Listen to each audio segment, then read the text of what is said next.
આ લેન્ડ સ્લાઇડિંગને લીધે આખો રોડ ઉપસી આવ્યો છે અહીંયા.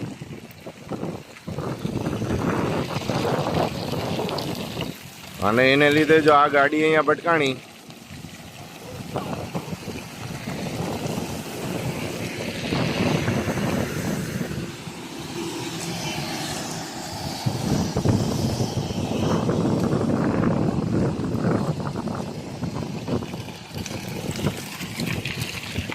જોઈ લો.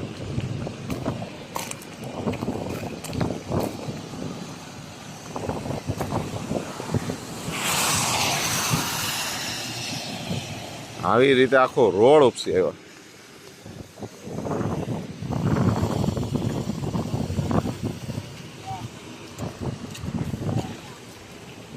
અત્યારે અહીંયા એરપોર્ટ પાસે છે આ જગ્યા.